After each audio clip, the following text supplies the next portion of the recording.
Hello, everyone. Welcome to the 411 Ground and Pound MMA podcast. We are your weekly look into the wide, wacky, wonderful world of mixed martial arts. My name is Robert Winfrey, and I am your host, per usual.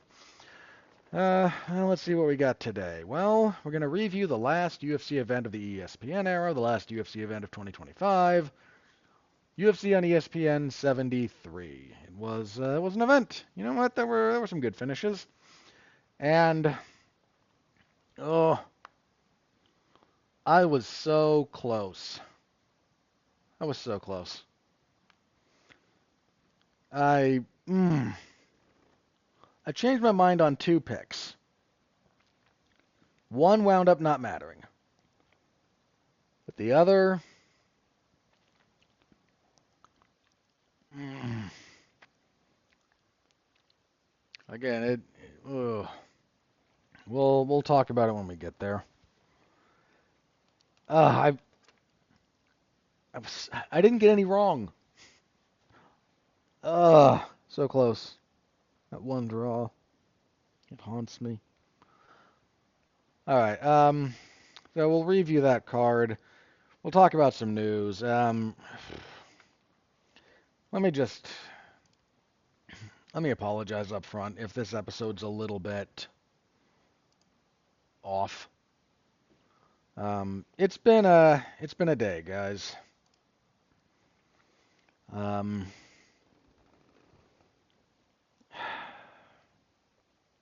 you know what? Let me do this first, then I'll get into the stuff. Just it's been a day. The earlier today slash yesterday, there was a shooting at a Brown University in Rhode Island, and I think there were what 2 dead and 9 injured was the last reporting I saw. I think that was right. Don't quote me on too much of this. And somehow the gunman is still at large. I I'm not here to debate gun control. Okay? I'm really not. This is about like law enforcement competence. Rhode Island has among the stricter gun control laws in the country. It's fine. To the best of my knowledge, it all falls under the purview of being done legally. Whether I agree or not is immaterial. They have them. Whatever. The university itself is a 100% gun-free zone. That's a There's usually a couple of small carve-outs in that, but as a general rule, anything like that is just no. No firearms. They probably have a no weapon policy blanketly, but I couldn't swear to that one way or the other. And Brown is also one of the most heavily surveilled schools in the country. They have more cameras per student than any other university, if memory serves. It's a lot.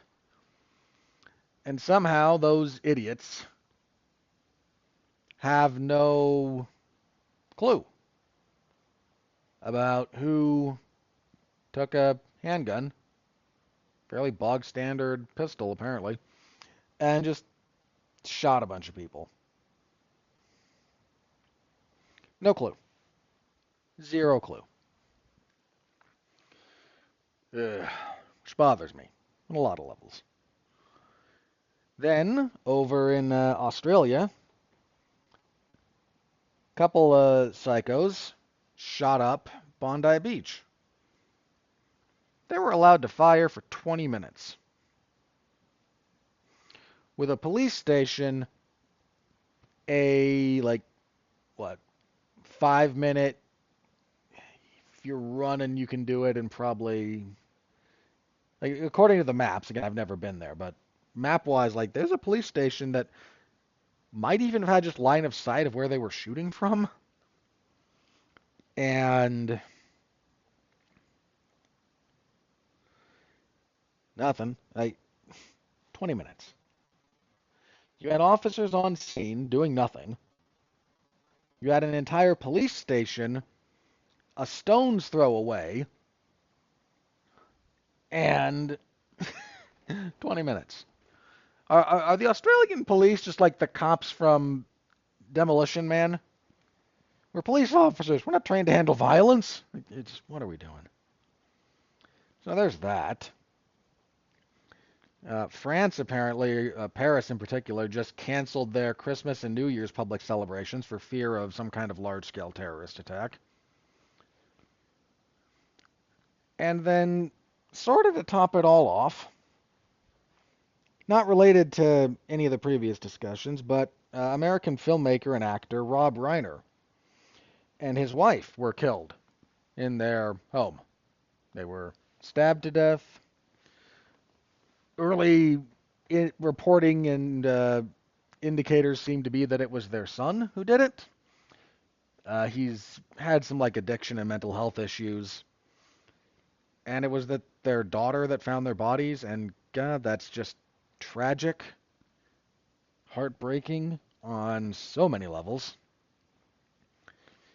Rob Reiner made some movies that I hated, but he made a lot of movies that I really liked. In fact, there's a period of time when he's on one of the better runs you'll find. If you look at like what he's the run of films in a row that he did. I mean, this is Spinal Tap, Stand By Me, Misery, When Harry Met Sally, Princess Bride. Like the man just was a period of time when he Few Good Men. Jeez, there's a period of time when it felt like he couldn't miss. And that didn't extend forever. I don't think any director has a bulletproof filmography. But, yeah, and look, no matter how much I may have disagreed with some of his political stances, nobody deserves that, man. So, if I'm just kind of a little bit out of it today as I'm recording this, I hope you'll just bear with me. I picked a heck of a day to, go out of the year on this one for, basically, and, ugh. All right. Well, with that out of the way, anything you can do, of course, to interact with the show is appreciated. Like, comment, subscribe, star rating, written review, sharing around. Y'all know the drill. Mostly just thank you for listening. That is the most important thing. And let's jump into this, shall we?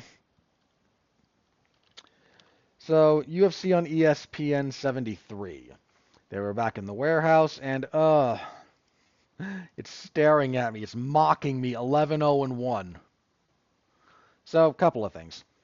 One, there was a fight added to the event during the week. Bobby Green and why am I blanking on his name all of a sudden? Sorry, King Green and Lance Gibson Jr.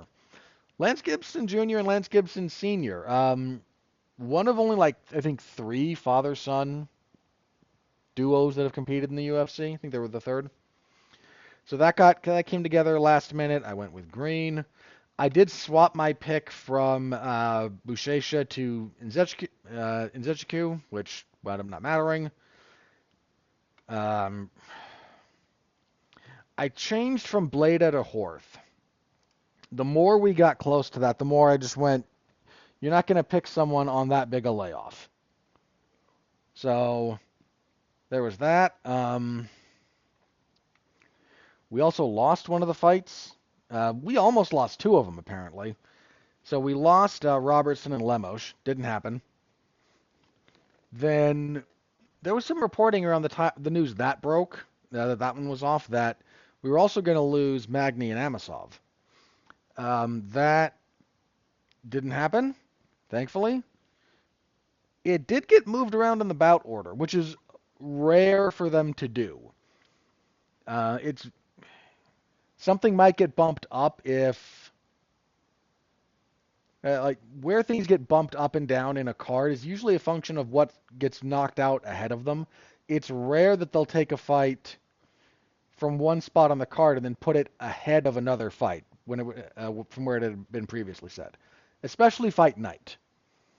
That's a bit of a rarity, and it sort of lends credence to the report that I don't know who may have had some issues there, but that there was something going on there that, almost cost us the fight. Again, whatever it was, seems to have worked itself out. Fight went forward, all good there. But as far as picks go, yeah. What was the other swap I made? All right, Almeida and Oleksiejczuk. Um, I watched a couple of Oleksiejczuk fights. I hadn't seen much of what he'd done, and look, Cesar Almeida is dangerous, but he's got a bit of an activity issue. And I think it kind of needs to be said out loud. Like, he's, again, super dangerous, but tends to over rely on his ability to, like, really get you out of there with one or two shots instead of, stringing together long combinations, and he'll let time bleed away. So when I looked at a couple of the things I wanted to look at for that one, I swapped. I think everything else. Joe Anderson Brito got a replacement opponent. He was supposed to fight Melsik Bagdasaryan. Bagdasaryan pulled out because he is a deeply unreliable guy. I think this is like he might have more canceled fights than actual fights at this point. I think most of them are on him. I have to double check that, but he's had a lot of fights fall through. He got replaced by an Aussie out of Team Alpha Male, Isaac Thompson. I stuck with Brito. I, again, usually will stick with the guy who was on the card originally. I need a real compelling reason if I'm going to swap that, and I didn't get one here. So, yeah, the only blemish was Buchecha and Nzechukwu fighting to a draw. And I should have here's the crazy thing. I should have picked a draw there. The more I thought, like, as soon as that fight was over and it was like, okay, it's obviously going to be a draw, somewhere in my head was just, it's Buchecha and it's Nzechukwu, excuse me. How did you not pick a draw? Of course it's a draw. Of course it's going to be a draw. That's the funniest outcome. But nobody picks draws. And I will need some way of, like, differentiate. If I ever do start picking draws, I need some way of differentiating draw that I did pick versus draw that I didn't. But I don't know what that'll be. It's something to think about for next year. So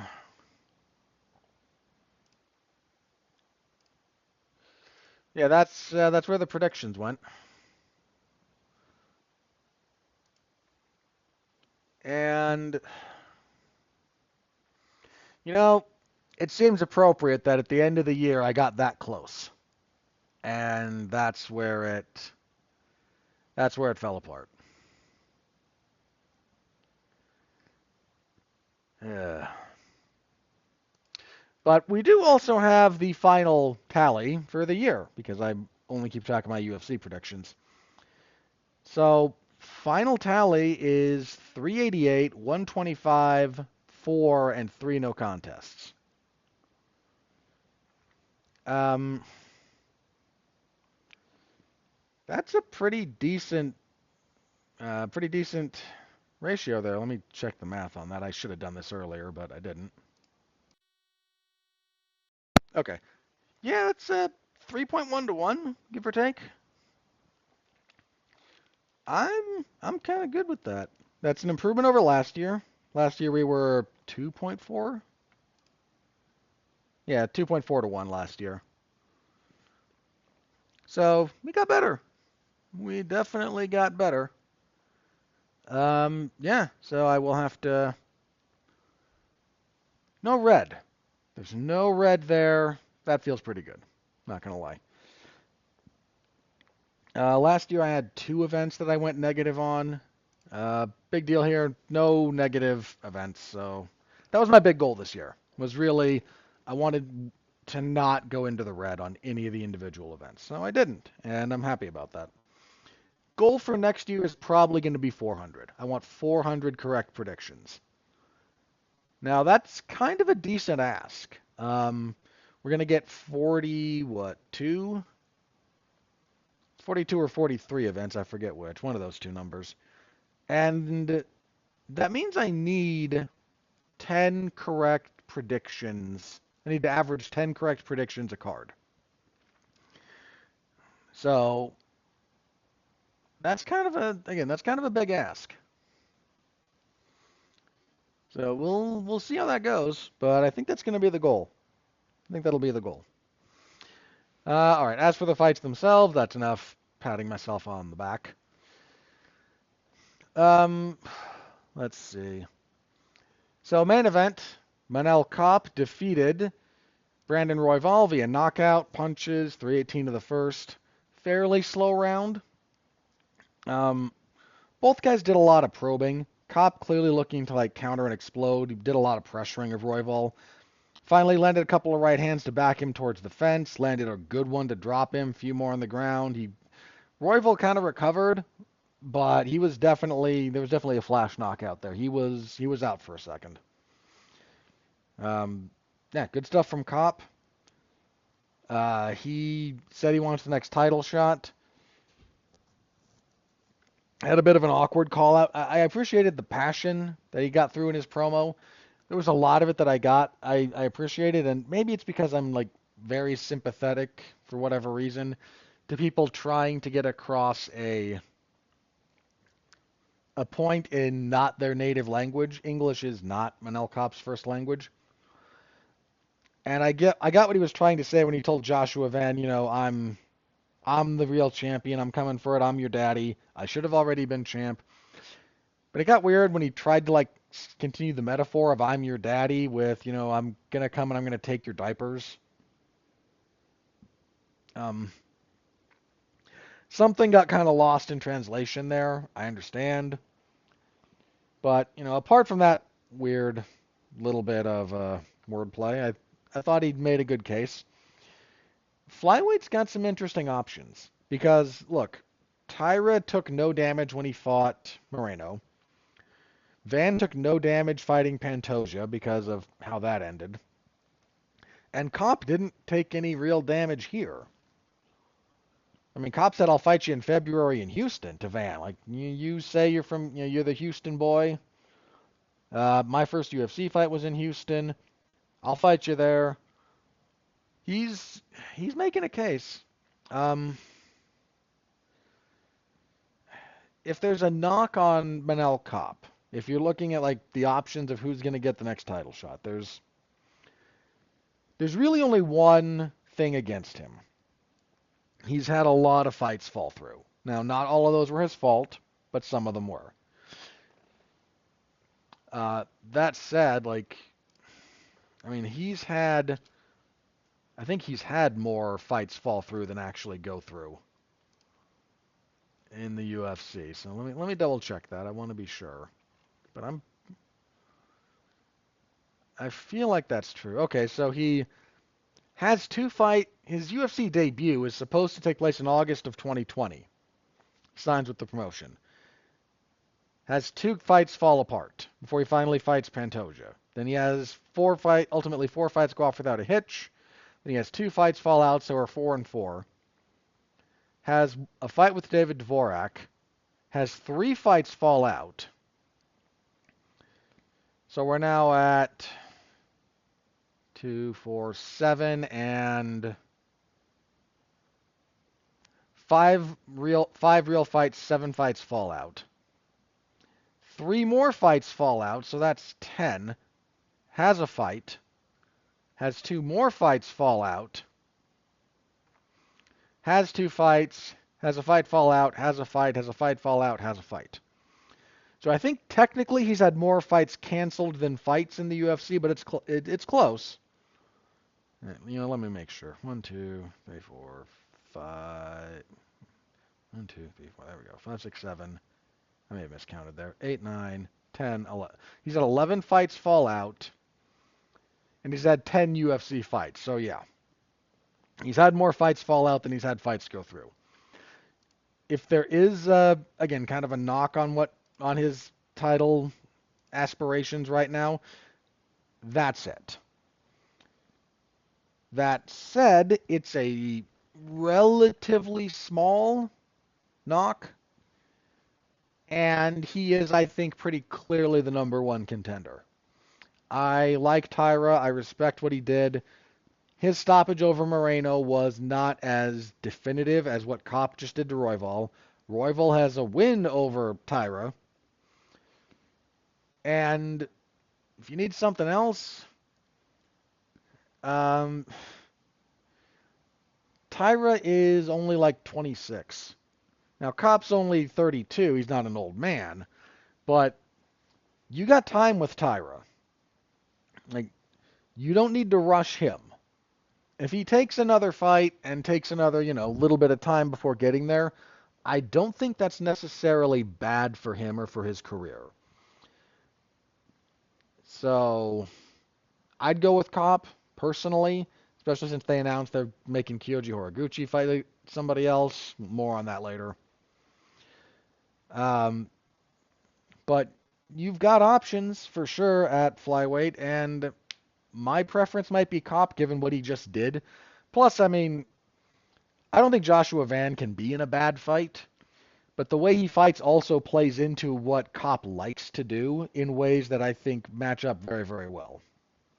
So that's the one I'm slightly more interested in, but I don't think there's not a bad choice between those two guys. Frankly, if you wound up doing, for whatever reason, if you wound up doing Tyra versus Kopp, while I don't know what Van would be doing in that case, but hypothetically, he gets injured or something. Like even Tyra versus Kopp is not a bad fight. So there's a lot there. There's a lot there, and it's good. A lot of good options there. Really good win for Manel Kopp. Made his case about as clearly as you can. Thumbs up. Uh, Co-main event: Kevin Vallejos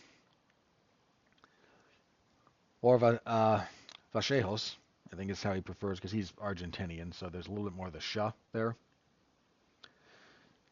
So Kevin Vallejos defeats Giga Chikadze via spinning back fist, follow-up elbows, 129 of the second. I feel bad for Giga. He got to the UFC a little late. He had a kickboxing career before that and everything, so I felt a little bit for him. Then he had a couple of injuries that really sidelined him when he had some mobility at various points. I thought he won the first round. He looked okay. Second round, Vallejos backs him into the fence, misses a step through right hand, so he just steps all the way through and then spins through with a left spinning back fist. That's a very powerful move, especially if the guy can't go backwards. If they're against the fence, you throw like a step through power hand strike. If they fade to the same side that came from, you know where they're about to circle because now your body's blocking the other way. Spin through with the back fist. A few more blows on the ground. Vallejos had a rough first round. Like the body kick started to get to him. He's dangerous. He's got power. Like I definitely think there's a lot of upside on Vallejos.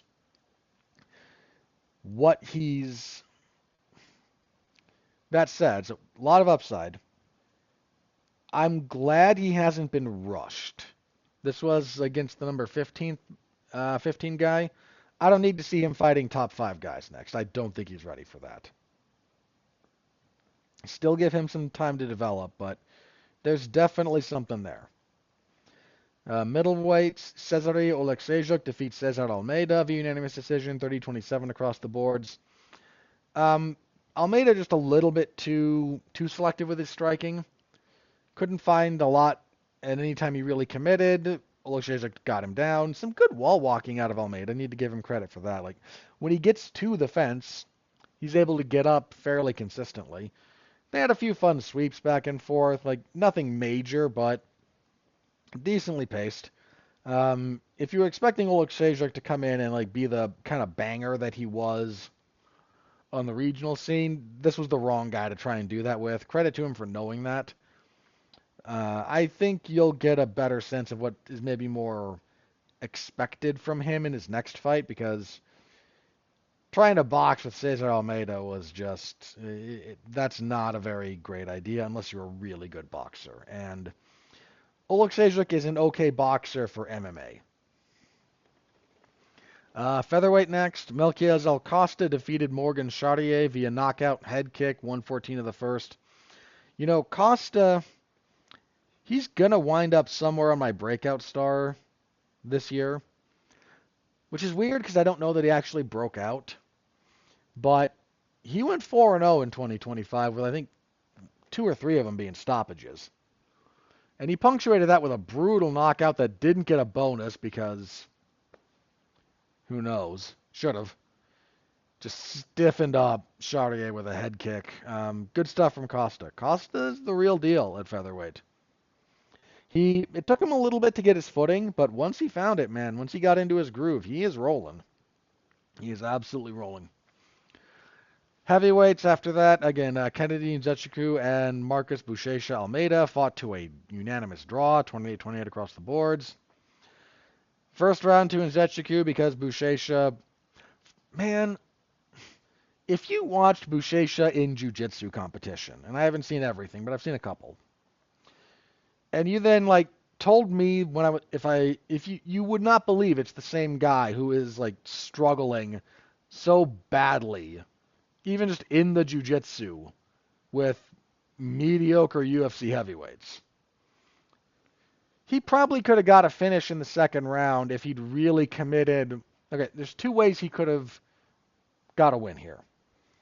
So a couple of things that happened. So one, first round not very good. Buchecha does some takedowns, but he can't get a lot of control. Nzechukwu actually lands a little bit of damage in the clinch. He gets on top briefly. Nothing major, but enough to win the round. The third round also is kind of like the first round. There's some takedowns. There's not much that goes on. Buchecha gets the back a little bit, but not a whole lot. There's a lot of inverting and trying to tie up legs from Buchecha, but just couldn't quite find the angle at any given point in time. I don't know if his knee bar game is just rusty or what, but yeah, that was. I appreciate that he was willing to go for it, but there was just, I don't know, a lack of suddenness to that whole thing. And if you're going to go for legs, especially in MMA, there has to be, you can't slow cook that. There's other stuff in MMA grappling-wise that you can slow cook, and jiu-jitsu is, at a certain level, all about slow cooking to begin with. You want to go for legs, you got to make that's got to be like a thunderbolt, man. Not all the way through, but you got to get through the process of getting to danger fairly quickly. And he just couldn't quite seem to get that. But the interesting stuff happens in the second round, where Nzechukwu is deducted a point for poking Buchecha in the eye. Good. Should have. Then Buchecha goes on to win the round pretty big. He gets takedowns. He gets the back for a while. He moves to mount. There comes a point when he's in full mount, and he starts kind of throwing some punches. And Nzechukwu is just on a hip, covering up. The problem is Buchecha at this point is kind of gassed, but you can see it.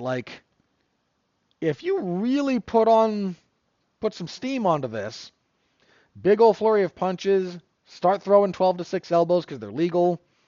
He did land a couple of them, but his ground and pound is not integrated well. You can almost see him trying to move back and forth between ground and pound and trying to set up an arm attack, but it's not smooth. It's one mode or the other, and he's kind of switching back and forth, and then he does go for an arm. There's not enough time for him to really finish it out, and here's the thing. If he really committed to those strikes, he might have either forced the stop, or if he doesn't get the stoppage, if it gets close enough to it, He might have earned a 10-8 and then with the point deduction got a 10-7. Like, that was not outside the realm of possibility if he really went for it at the end there.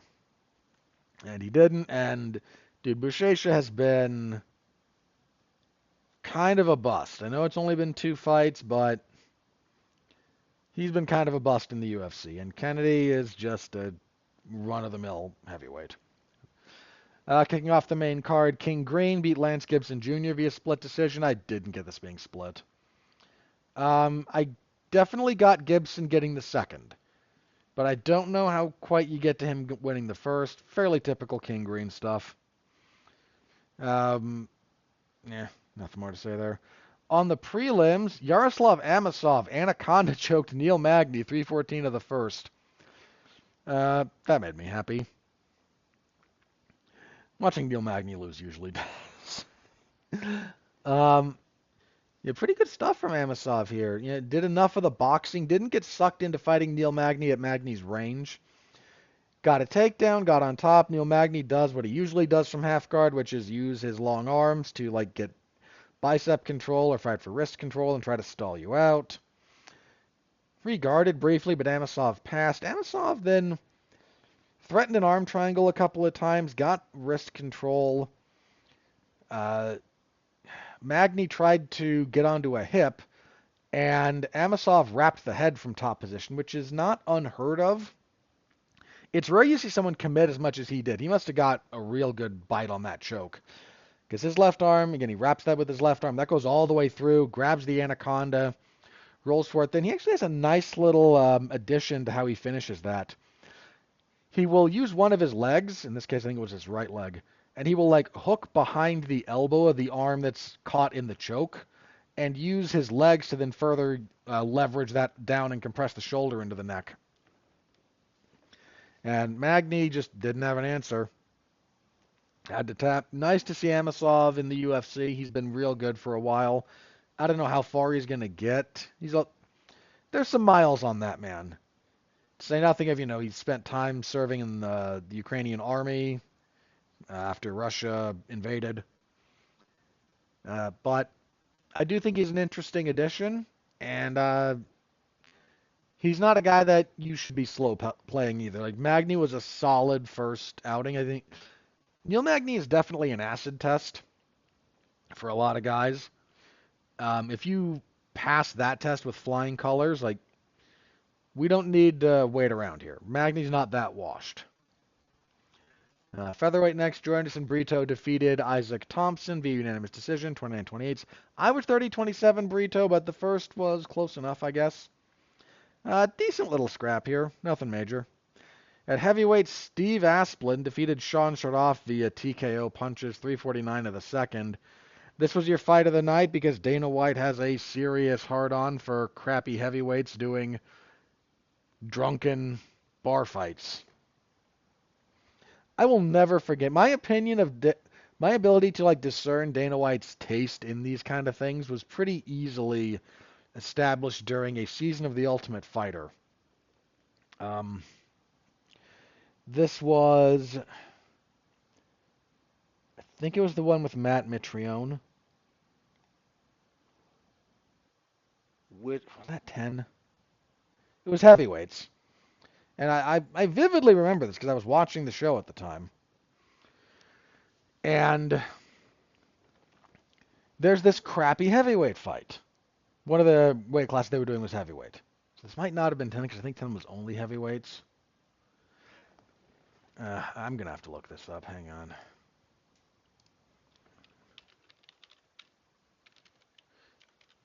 Because Mitrione...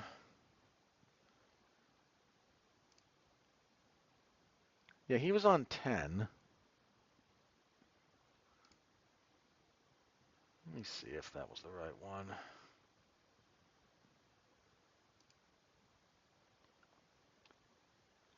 Oh, where are you? Rampage and... Not Rampage and Forest. I forgot out loud. 2, 3, 4, 5, 6, 7, 8, 9. Yeah, there it is. Heavyweights. Have a quick look at the fighters. Tuni Schwab, Ren, Roy Nelson, Daryl Schoonover, Matt Mitrione, Wes Shivers. Yeah, it was this one. Because, let's see if I can remember which fight it was. It might have been Shivers and McSweeney. I think it was Shivers and McSweeney. That the first round is crappy, but it's moderately paced for a heavyweight fight, and both guys were able to land. It's a little bit back and forth, and between rounds, Dana White like standing ovation gets up and paces around and does his usual like profanity riddled. Yeah, that's what we want. Then he goes to each corner very briefly and like yells at the fighter like, yeah, keep going. And they're both just so freaking gassed. The second round is like nothing. I mean, literally nothing. Wes Shivers at one point like just bends over, puts his hands on his knees, and tries to get his breath back. And that tells you all you need to know about Dana White's taste in some of these things, like what he wants out of fights. Um, yeah, terrible fight that was. So, crappy heavyweights doing, you know, high paced for heavyweights, but sloppy as heck. And but there was blood. Yeah, there was blood. Wasn't bad. Uh, this was Dana White's kind of fight. And I say that not as a compliment. Uh, to be fair to Steve Asplund, he did break a record here. He broke the record for most, I think it was most significant strikes landed in a 3-round heavyweight fight. And he only needed like a little over 2.5. I think Arlovsky used to hold that record. That's weird. I know you'd think Kane. You really would. But no, not really. Kane holds like all kinds of records for five scheduled 5-rounders. I don't think he ever had like one of his 3-round fights. What was the one that maybe like he threw a lot at? Maybe Czech Congo one. Man, he got cracked in that fight repeatedly though. Just Congo could never follow up. There were a couple of others, but uh, I forget which Arlovsky fight it was too. But so I'll give Asplund that credit. But yeah, this was your fight of the night. I would not have gone that way. I would have thrown another bonus at Costa. I would have given Costa and Amosov each a bonus instead of giving that fight of the night. Women's bantamweight next. Luana Santos defeated Melissa Croden. What's the other one I changed? I think there was one more I did. It might have been this one. No, I went with the favorite on that one, and this was Santos. That was the caveat on that one. Right. I remember. Okay fight from Santos. Croden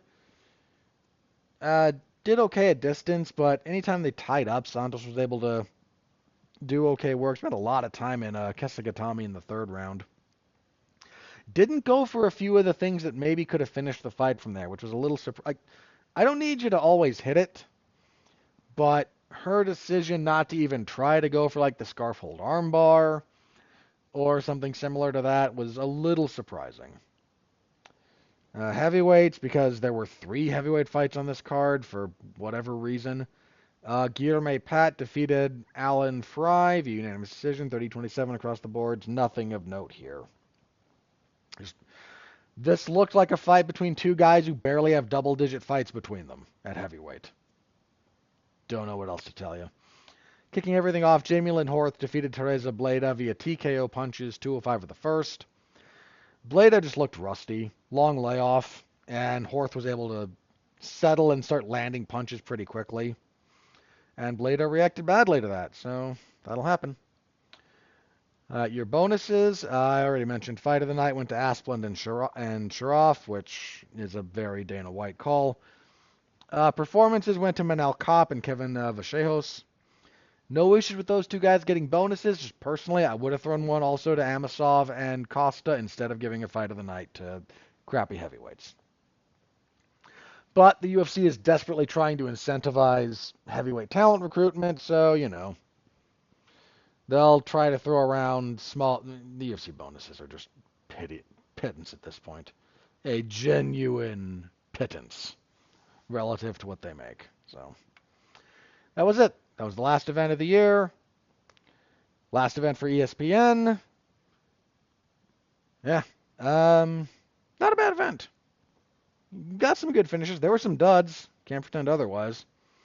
Santos and Croden was a little bit lackluster. The heavyweight fights, I didn't care for any of them, but at least Asplund and Sharaf was not boring. I'll give it that.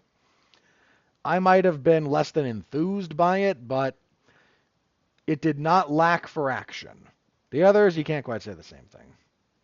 Look, Shazak and Almeida wasn't a barn burner either, but eh.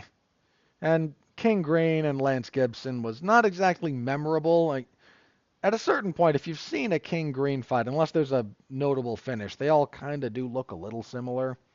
Like, bless him, man. King Green's been around forever. Dude's got over 50 fights. He's fought everywhere. He's fought a lot of good guys. He's beaten some pretty good guys. Like, I'm not throwing shade at the man when I say that. He's still out there doing the darn thing, so God bless. Keep rocking, brother. Yeah, that's it. So, yeah. Full report, MMAZone411mania.com. There's no clips of the finishes in this one, so here's why.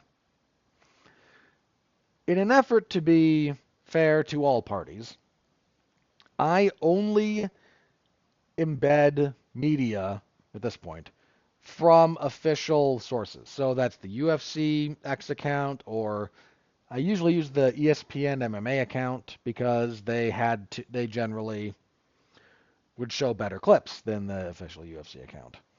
Occasionally you'll get one that would pop up on like SportsCenter or ESPN proper, but if it was the official social media account, I felt fine linking that and embedding the video clip or what have you in my report, or embedding the individual post, right? If they're making it public, all I'm doing is giving their content my platform. Other people who clip finishes and whatnot, I don't object to this personally. I watch them. I frequently will retweet them and all that fun stuff, but I won't put them in my official report because I'm not sure how everyone feels about all of that. Like, you can get away with some of that stuff on Facebook, Instagram, X, or whatever because they are not publishers. 411 Mania is. So if I'm going to put something there, it needs to be properly sourced with something that is essentially by the consent of the party that owns the broadcast, good to put out. And the relevant Twitter accounts, X accounts, were just dead last night. Nothing. Everybody just phoned it in for the last one, I guess. Which is kind of a shame, because there were some cool moments that I really would have liked to have shared. Have to see how that gets handled next year with Paramount, because they've got their Paramount UFC account up. It's not really doing a whole lot yet, but they're not officially on there yet anyway for another, few weeks. Little over 2 weeks. So we're just going to have to see how that goes once that happens. But anything official that I can get, I'm happy to put in there. I don't put stuff that isn't official there because it just makes everyone's life easier. So, yeah.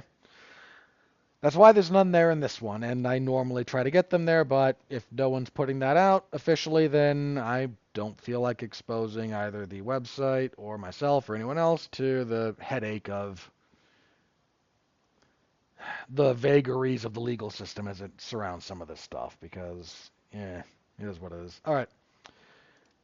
That's it for that. I will have to monkey with my spreadsheet. I can save that one and start a new one. Another spreadsheet is coming for 2026. Prediction tracker will be up and running when we do the predictions eventually. All right, let's jump into some news here, and then we'll see how that goes. So we did get some fight announcements last night. We've had some last week at the last pay-per-view, but we got a few more last night. So we did get news on the first fight night of 2026. This is February 7th at the Warehouse. It'll be main evented by Lockdog, Vinicius Oliveira, and Mario Bautista. You know what? I'm not going to complain about that.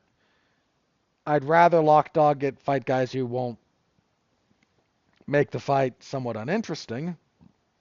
I shouldn't say that too much about Bautista. Look, Bautista's a good fighter. He's a very good fighter.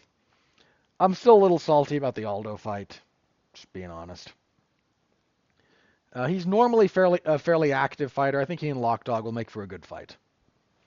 It's a good main event. I'm not going to complain about it. Co-main event is supposed to be Amir Albazi and Kyoji Horiguchi.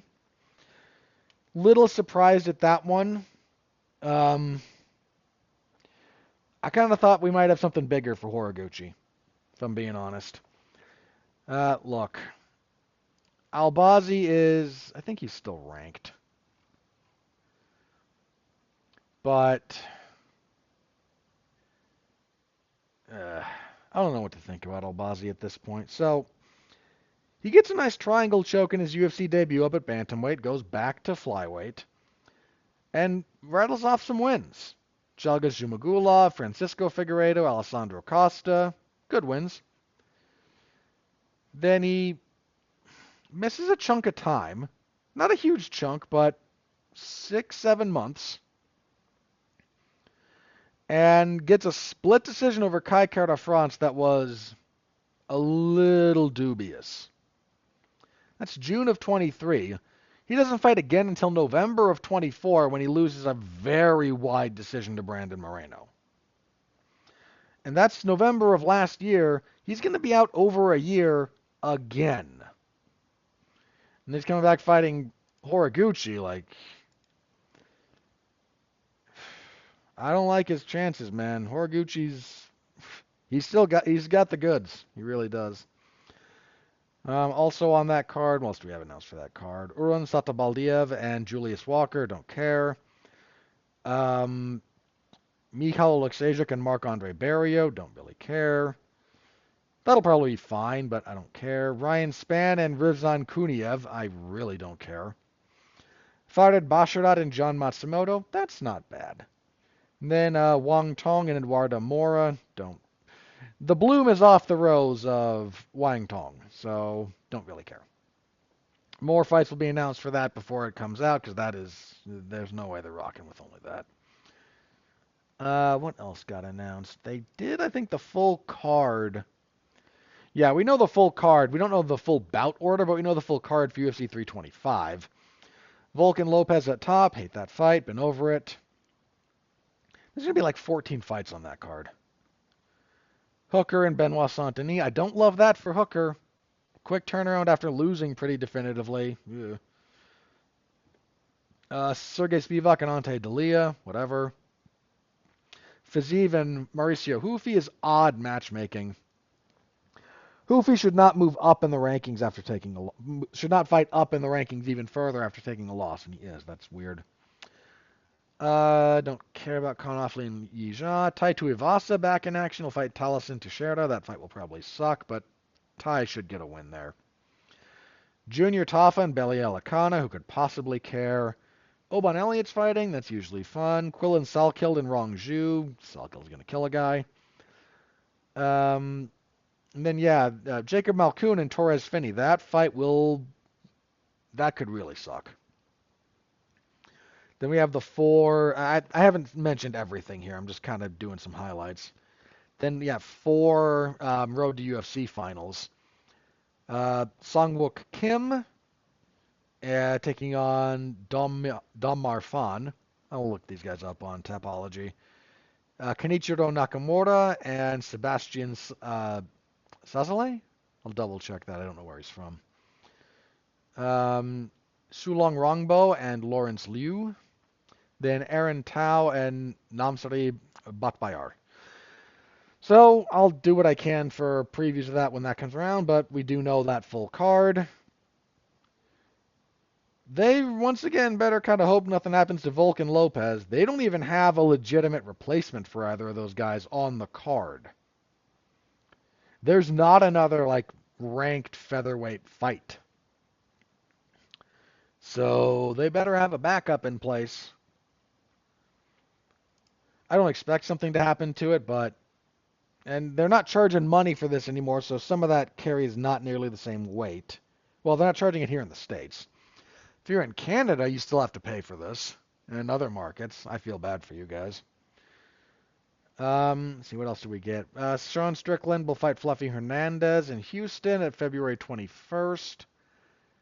We know a little of that card. Anything stand out there? No. Jacoby Smith and Xiaokun Ko. Okay. Jeff Neal and Kevin Holland. I feel like that's a rematch. I can't prove it, and I don't want to look it up right now, but I feel like that's a rematch. Do we have the February 14th card in any capacity? Nope, we know nothing about that card. The Mexico City card did get a little bit announced. Main event, Brandon Moreno and Asu Almabayev.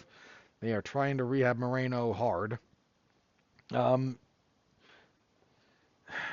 He might pull that off. Almabayev is good, but he has some limitations. Also there, we're getting a lot of the Mexican contingent. Jose Medina and Ryan Gandra. Imanol Rodriguez and Kevin Borjas. That might be Rodriguez on Imanol. Felipe Bunes and Edgar Chairez. I tend to like Edgar Chairez fights. Wesley Schultz and Damian Pinas. Don't care. And then at women's bantamweight, Macy Chasson and Eileen Perez. Once again, who could possibly care? Yeah. So I think that's all the stuff that kind of got announced. Did they flush out 326 too?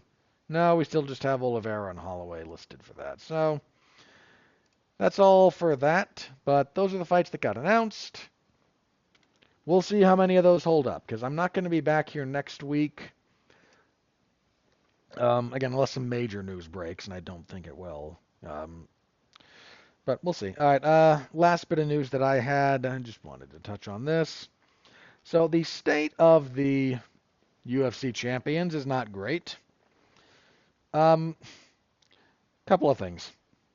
So I heard someone mention the following, and I couldn't dispute it.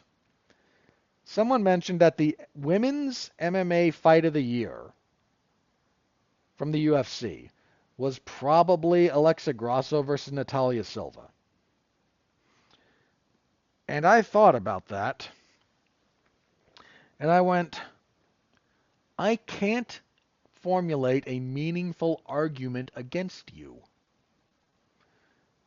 I would like to offer a counter argument, but off the top of my head, I can't. Nothing stands out as super compelling for me to go, no, this was a better fight than that.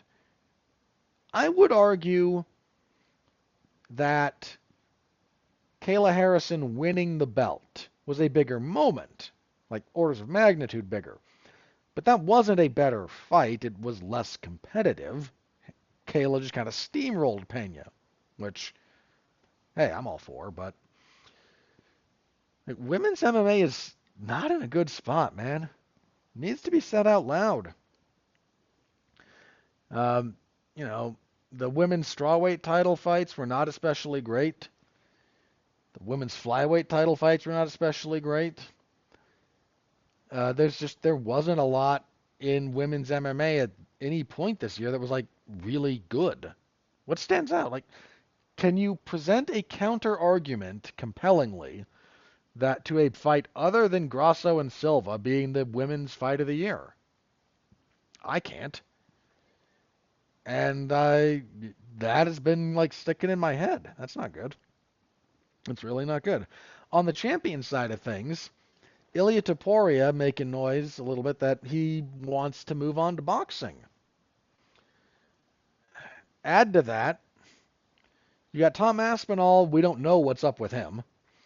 We don't know exactly what's up with Alex Pereira. He might move up to heavyweight. Khamzat Chimaev is now saying he wants maybe one middleweight title defense and then he's going to move up to 205. Like, yeah, I saw Jed Meshew say that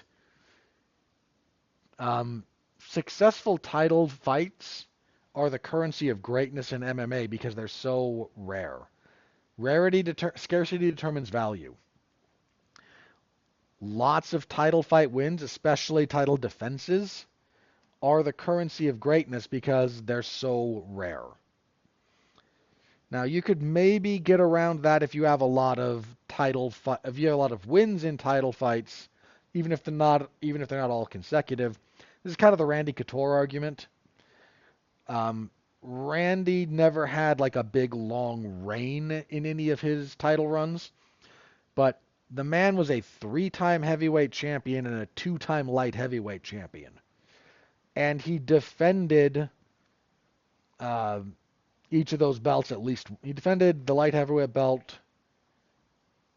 Did he? He won the interim one off of Chuck, if memory serves. Or he beat Chuck, and then he beat Tito for that belt, because Tito had the full belt. Then he had the weird injury in the Vitor Belfort fight. And then he beat Belfort to get it back, because it was I don't use the word fluke very often. What happened in their first fight was a fluke.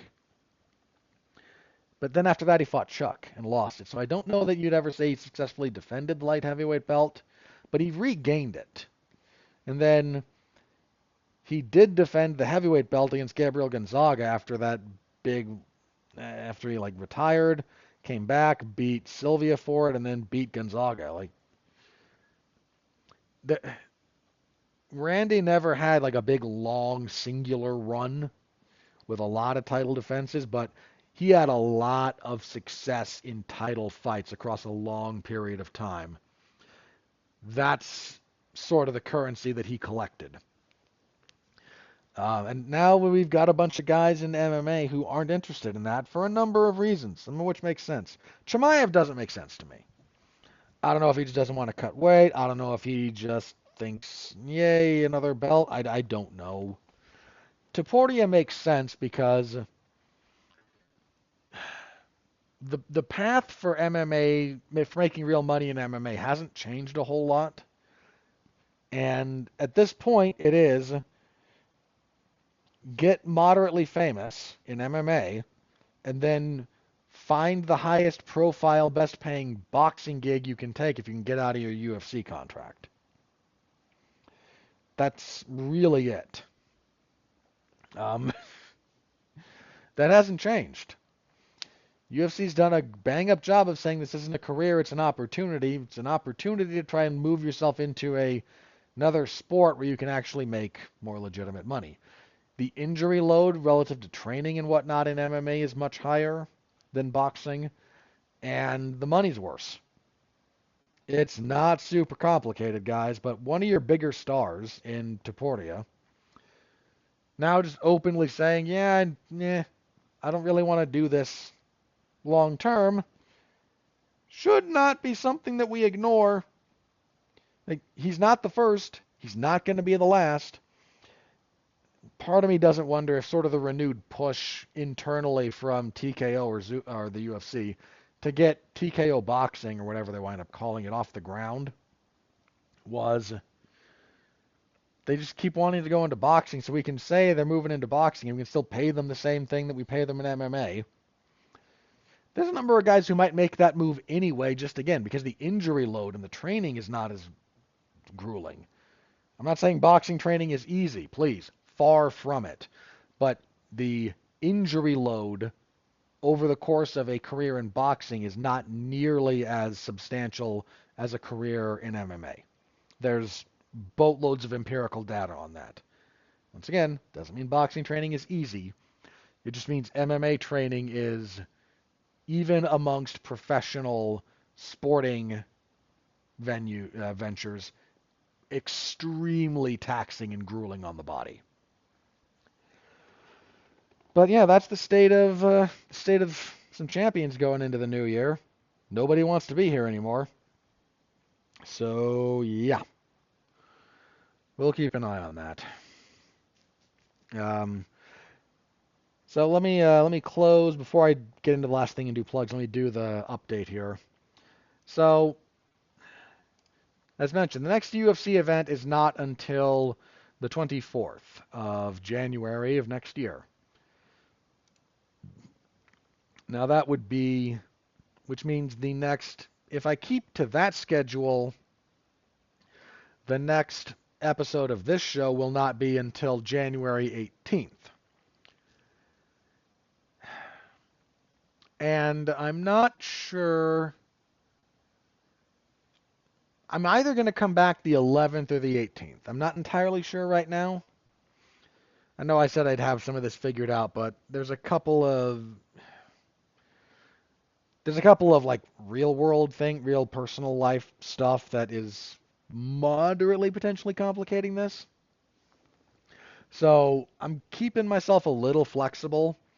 If I do one the 11th, it's just going to be my 2025 retrospective. I will have my year-end awards written up before then, or around then, preferably around then. Hopefully before, but around then. And that should be published at some point.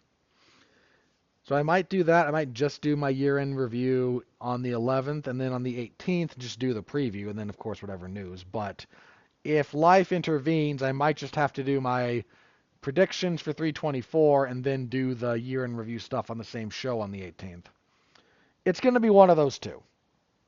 I'm not entirely sure, but again, there's a few things up in the air in my life that will inform that more than I have, and I just don't have enough information right now to speak to it. So my apologies about that, but that is the update. All right, I am going to check social media one last time and see how depressing that winds up being. Uh, could be, we'll find out. It could be super depressing. It might not, but we'll see if there's anything MMA related. If not, I will do plugs, and then I will bid you all a farewell for the year. Nope, I don't see anything new there. So let's do some plugs. Let me quickly run through what we'll be doing on Damn You Hollywood for the rest of the year. So this Monday we will be reviewing Guillermo del Toro's Frankenstein. That'll be fun. It's really good. The week after, the 22nd, will be Avatar Fire and Ash. Don't care. 29th will be Anaconda. God. We'll be doing the new Knives Out movie, Wake Up Dead Man, on the 5th of January. Then a triple feature of all kinds of Best Picture nominees. At the moment it's set to be Begonia, Marty Supreme, and Sentimental Value. All right. Then I think that's where we're going to leave that, because again, I'm not sure about the 11th. But that's what's coming up over on Damn You Hollywood. On January 1st, on a special Thursday, Damn You Hollywood, we will have our 2025 year in review and 2026 look ahead. So tune in for that. Not on that. No, I'm not. I think that's it. So I'll be back either the 11th or the 18th, unless, again, major news breaks between now and then, in which case I'll do a special one of these. But if not, I'm going to say that's the end of the year, at least for the podcast. So, Merry Christmas to those of you out there. Enjoy the New Year celebrations. Stay safe out there, because just check the top of this show, man. It's getting crazy out there. Just be as safe as you can. And yeah, I will see you all in 2026. God willing. All right, that's it for me. Thank you again. Stay safe out there, and until next time, continue to be well, be safe, and behave.